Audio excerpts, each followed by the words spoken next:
ಇನ್ನು ಬೆಂಗಳೂರಿನಲ್ಲಿ ಕಸದ ಸಮಸ್ಯೆ ಉದ್ಭವ ಆಗುವಂತ ಎಲ್ಲ ಲಕ್ಷಣಗಳು ಕಾಣಿಸ್ತಾ ಇದೆ. ಬಹುಶಃ ನೀವು ಈ ಅಕ್ಕಪಕ್ಕ ಏರಿಯಾ ಎಲ್ಲ ಓಡಾಡ್ತಾ ನೀವು ಕೂಡ ಗಮನಿಸಿರ್ಬೋದು, ಎಲ್ಲೆಂದ್ರಲ್ಲಿ ಕಸ ಬಿದ್ದಿದೆ. ಅದು ಯಾಕೆ ಅಂತ ಅಂದ್ರೆ ಡಂಪಿಂಗ್ ಆಗ್ಬೇಕಾಗಿದ್ದಂತ ಕಸ ಲಾರಿಲೇ ಉಳಿತಾ ಇದೆ.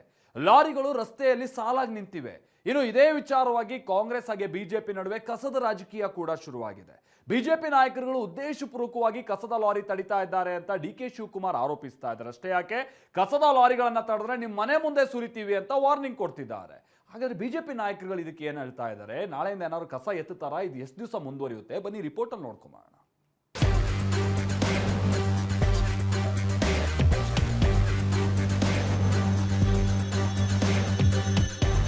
ಕಸದ ರಾಶಿ, ಗಾರ್ಬೇಜ್ ಸಿಟಿ, ಇದು ಸರ್ಕಾರದ ವೈಫಲ್ಯತೆ. ಇದು ಗೌರವದಿಂದ ಇದ್ರೆ ಸರಿ. ನಮ್ಮ ಮೇಲೆ ಏನೇ ಬೆದರಿಕೆ ಕೊಟ್ಟರು ನಾನು ಸಿದ್ಧ ಇದ್ದೀನಿ. ನಮ್ಮ ಕೆಲಸ ನಾವು ಮಾಡ್ತೀವಿ.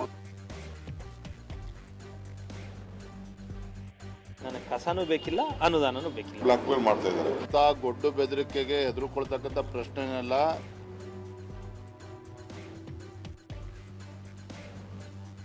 ಏಟಿಗೆ ಏಟು, ಸವಾಲಿಗೆ ಪ್ರತಿ ಸವಾಲು. ಯಾರೂ ಜಗ್ಗುತ್ತಿಲ್ಲ, ಯಾವ ಬೆದರಿಕೆಗೂ ಬಾಗುತ್ತಿಲ್ಲ. ಬೆಂಗಳೂರಿನ ಕಸದ ಡಂಪಿಂಗ್ ವಿಚಾರ ರಾಜಕೀಯ ತಿರುವು ಪಡೆದುಕೊಂಡಿದೆ. ಬೆಂಗಳೂರಿನ ಅಭಿವೃದ್ಧಿ ಸಚಿವ ಉಪಮುಖ್ಯಮಂತ್ರಿ ಡಿ.ಕೆ. ಶಿವಕುಮಾರ್ ಹಾಗೂ ಬಿಜೆಪಿ ನಾಯಕರ ನಡುವೆ ಸಮರ ಸೃಷ್ಟಿಯಾಗಿದೆ. ಅಷ್ಟಕ್ಕೂ ಇಷ್ಟೆಲ್ಲ ರಾಜಕೀಯ ಗಲಾಟೆಗೆ ಕಾರಣ ಏನು ಅಂತ ಎಳೆ ಎಳೆಯಾಗಿ ತೋರಿಸ್ತೀವಿ ನೋಡಿ.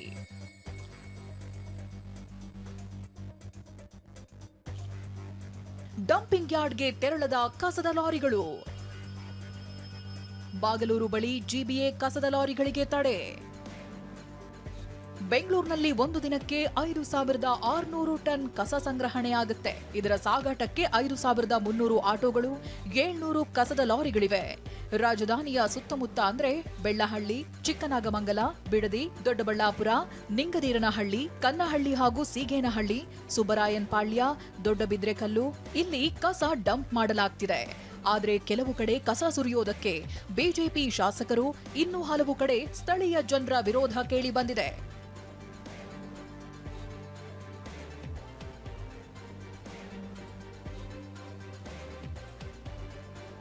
ಮೊದಲಿಗೆ ಬಾಗಲೂರಿನ ಸ್ಟೋರಿ ನೋಡೋಣ. ಬಾಗಲೂರಿನಲ್ಲಿ ಬಾಲಕನೊಬ್ಬ ಮೃತಪಟ್ಟಿದ್ದ. ಹೀಗಾಗಿ ಇಲ್ಲಿನ ಜನ ಕಸದ ಲಾರಿಗಳನ್ನ ತಡೆದು ನಿಲ್ಲಿಸಿದ್ದಾರೆ. ಮಿಟಗಾನಹಳ್ಳಿ, ಬೆಳ್ಳಹಳ್ಳಿಯ ತ್ಯಾಜ್ಯ ಸಂಸ್ಕರಣಾ ಘಟಕಕ್ಕೆ ತೆರಳಬೇಕಿದ್ದ 350ಕ್ಕೂ ಹೆಚ್ಚು ಕಸದ ಲಾರಿಗಳು ನಿಂತಲ್ಲೇ ನಿಂತಿವೆ. ಹೀಗೆ ಕಸದ ಲಾರಿಯನ್ನ ಸ್ಥಳೀಯರು ಮುಂದಕ್ಕೆ ಬಿಡದ ಕಾರಣ ಜಿಬಿಎ ಅಧಿಕಾರಿಗಳು ಒಂದು ಪರಿಹಾರ ಕಂಡುಕೊಂಡ್ರು. ಅದುವೇ ಕಸ ತುಂಬಿದ್ದ ಲಾರಿಗಳನ್ನ ದೊಡ್ಡಬಳ್ಳಾಪುರ ಕಡೆ ಶಿಫ್ಟ್ ಮಾಡೋದು. ಜಿಬಿಎ ಅಧಿಕಾರಿ ಕರಿಗೌಡ ಸೂಚನೆಯಂತೆ ಲಾರಿಗಳು ಕೂಡ ದೊಡ್ಡಬಳ್ಳಾಪುರಕ್ಕೆ ತೆರಳಿದ್ವು. ಇಲ್ಲಿಯೂ ಅದೇ ಪರಿಸ್ಥಿತಿ.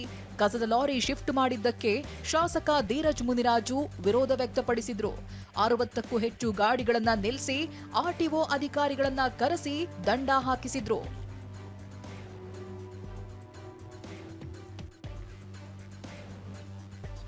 ಇಷ್ಟು ಮಾತ್ರವಲ್ಲ, ಬೆಳ್ಳವಳ್ಳಿ ಕಸ ಡಂಪಿಂಗ್ ಯಾರ್ಡ್ ಬಳಿಯೂ ಆಕ್ರೋಶ ಕೇಳಿ ಬಂದಿದೆ. ಇದಕ್ಕೆ ಕಾರಣ ಏನಂದ್ರೆ, ಜಿಬಿಎ ಕಳೆದ 2 ವರ್ಷಗಳಿಂದ ವಿಲೇಜ್ ಫಂಡ್ ನೀಡಿಲ್ವಂತೆ. ರಸ್ತೆ, ಆರೋಗ್ಯ ಸಮಸ್ಯೆ ನಿವಾರಿಸಿಕೊಳ್ಳಲು ಕೊಡಬೇಕಿರುವ ಫಂಡ್ ಕೊಟ್ಟಿಲ್ವಂತೆ. ಹೀಗಾಗಿ ಸ್ಥಳೀಯರು ಕಸದ ಡಂಪಿಂಗ್ ವಿರುದ್ಧ ನಿಂತಿದ್ದಾರೆ. ಶಾಸಕಿ ಮಂಜುಳಾ ಸೂಚನೆ ಮೇರೆಗೆ ಬಂದ್ ಮಾಡಿಸಲಾಗಿದೆ ಎನ್ನಲಾಗಿದೆ. ಕಸದ ರಾಶಿ ಬೆಂಗಳೂರಲ್ಲಿ ಅವಾಗ ಕಳೆದ 3 ದಿನದಿಂದ ಕಸನೇ ತೆಗಿತಾ ಇಲ್ಲ. ಇನ್ನೊಂದು ದಿನ, ಇನ್ನೆರಡು ದಿನ ಹೋದ್ರೆ ಇಡೀ ಬೆಂಗಳೂರು ಗಬ್ಬೆದ್ದು ಹೋಗ್ತೈತೆ. ಗಾರ್ಬೇಜ್ ಸಿಟಿ, ಕಾಂಗ್ರೆಸ್ ಸರ್ಕಾರ ಗಾರ್ಬೇಜ್ ಸಿಟಿ ಮಾಡಿರುವಂಥದ್ದಕ್ಕೆ ಇದಕ್ಕಿಂತ ದೊಡ್ಡ ಉದಾಹರಣೆ ಸಾಧ್ಯನೇ ಇಲ್ಲ. ಉಪಮುಖ್ಯಮಂತ್ರಿಗಳು ಸಾಕಷ್ಟು ಹೇಳಿಕೆಗಳನ್ನು ಕೂಡ ಕೊಟ್ಟಿದ್ದಾರೆ. ಆದರೆ ಹೇಳಿಕೆಗಳ ತಕ್ಕನಾಗಿ ಯಾವುದೇ ಒಂದು ಹೊಸ ಯೋಜನೆಯನ್ನು ಇಲ್ಲಿಯವರೆಗೂ ಕಸ ವಿಲೇವಾರಿಗೆ ತಂದಿಲ್ಲ.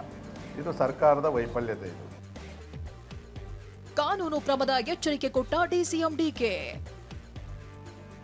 ನಾನು ಸಿದ್ಧ ಅಂತ ಸವಾಲೆಸೆದ ಬಿಜೆಪಿ ಶಾಸಕ.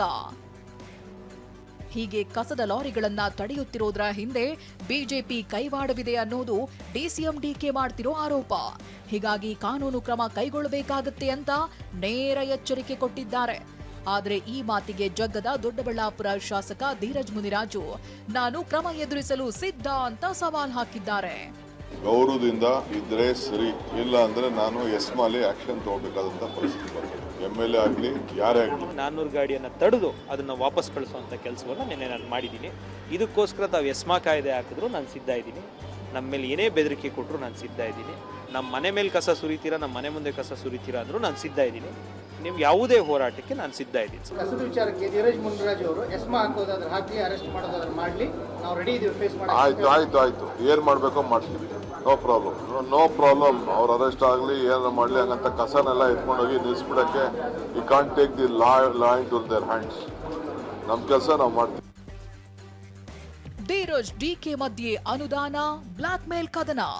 ಹಿಂದೆ ಮೊದಲಿಂದ ನಾವು ಏನು ಮಾಡ್ಕೊಂಡು ಬರ್ತಾ ಇದ್ದೋ ಆ ಕೆಲಸ ನಾವು ಮಾಡ್ಕೊಂಡು ಬರ್ತೀವಿ. ಈಗ ಹೊಸ ಅವ್ರಿಗೆ ಫಂಡ್ಸ್ ಬೇಕು ಅಂತ, ಅವ್ರ ಕ್ಷೇತ್ರಕ್ಕೆ ಡೆವಲಪ್ಮೆಂಟ್ ಫಂಡ್ ಬೇಕು ಅಂತ ಅಂದ್ಬಿಟ್ಟು ಬ್ಲಾಕ್ ಮೇಲ್ ಮಾಡ್ತಾ ಇದ್ದಾರೆ. ನಾನೆಲ್ಲಾದರೂ ಗ್ರ್ಯಾಂಟನ್ನು ಕೇಳಿದರೆ, ನಾನೆಲ್ಲಾದರೂ ರಿಕ್ವೆಸ್ಟ್ ಮಾಡಿರುವಂಥ letter, phone call, audio conversation or 1% if detail say that ನನ್ನ ಮೇಲೆ ಯಾವುದೇ ರೀತಿಯಾದಂಥ ಕಾನೂನು ಕ್ರಮ ತಗೊಂಡು ನನ್ನ ಅರೆಸ್ಟ್ ಮಾಡಿದ್ರು ನಾನು ಸಿದ್ಧ ಇದ್ದೀನಿ ಜೈಲಿಗೆ ಹೋಗೋಕ್ಕೆ. ನಾನು ಅನುದಾನ ಕೇಳೇ ಇಲ್ಲ. ನನ್ನ ಸ್ಟ್ಯಾನ್ಸ್ ಕ್ಲಿಯರ್ ಇದೆ. ನನಗೆ ಕಸನೂ ಬೇಕಿಲ್ಲ, ಅನುದಾನನೂ ಬೇಕಿಲ್ಲ ಸರ್. ಇಷ್ಟು ಮಾತ್ರವಲ್ಲ, ಕಸದ ಲಾರಿಗಳನ್ನ ತಡೆದ್ರೆ ಬಿಜೆಪಿ ನಾಯಕರ ಮನೆ ಮುಂದೆ ಕಸ ಹಾಕ್ತೀನಿ ಅನ್ನೋ ಡಿಕೆ ಮಾತಿಗೆ ವಿಜೇಂದ್ರ ಕೌಂಟರ್ ಕೊಟ್ಟಿದ್ದಾರೆ. ಈ ಕಸನ ನಿಲ್ಲಿಸಿದ್ರೆ ಅವ್ರ ಮನೆ ಮುಂದೆನೇ ಹಾಕ್ಸಿಸ್ತೀನಿ. ಅವ್ರ ಮನೆ ಮುಂದೆನೋ ಇಲ್ಲ BJP ಆಫೀಸ್ಗೆ ಅದೇ ಕಸ ಎತ್ಕೊಂಡೋಗಿ ಲೋಡಲ್ಲಿ ಹಾಕ್ಸ್ತೀನಿ. ಅಶೋಕನ ಮನೆಗೆ ಹೋಗ್ಬೇಕು, ಇಲ್ಲ ಅಂದ್ರೆ ವಿಜೇಂದ್ರ ಮನೆಗೆ ಹೋಗ್ಬೇಕು, ಇಲ್ಲ BJP ಆಫೀಸ್ಗೆ ಹೋಗ್ಬೇಕು, ಅಷ್ಟೇ ಕೆಲಸ. ಆ ಒಂದು ಕೇಂದ್ರದಲ್ಲಿ ಅಧಿಕಾರದಲ್ಲಿರ್ತಕ್ಕಂಥ ಒಂದು ರಾಷ್ಟ್ರೀಯ ಪಕ್ಷ ಭಾರತೀಯ ಜನತಾ ಪಾರ್ಟಿ ಇಂಥ ಗೊಡ್ಡು ಬೆದರಿಕೆಗೆ ಹೆದರ್ಕೊಳ್ತಕ್ಕಂಥ ಪ್ರಶ್ನೆನೆಲ್ಲ ಅಲ್ಲೆಲ್ಲೋ ಹೋಗ್ತಾರೆ. ಅಲ್ಲಿ ಅಪಾರ್ಟ್ಮೆಂಟ್ ಅಸೋಸಿಯೇಷನ್ ಅವ್ರಿಗೆ ಬೆದರಿಕೆ ಹಾಕ್ತಾರೆ. ಏನು ಪ್ರಜಾಪ್ರಭುತ್ವ ವ್ಯವಸ್ಥೆನಲ್ಲಿದ್ದೇವೆ. ಸದ್ಯ ಬೆಲ್ಲಹಳ್ಳಿಯ ಗ್ರಾಮಸ್ಥರು ಪ್ರತಿಭಟನೆ ವಾಪಸ್ ಪಡೆದಿದ್ದಾರೆ.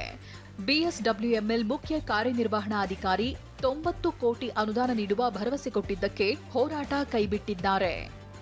ಶಿವರಾಜ್ ಕುಮಾರ್ ಜೊತೆ ಕಿರಣ್ ಹನ್ಯಡ್ಕ, TV9 ಬೆಂಗಳೂರು.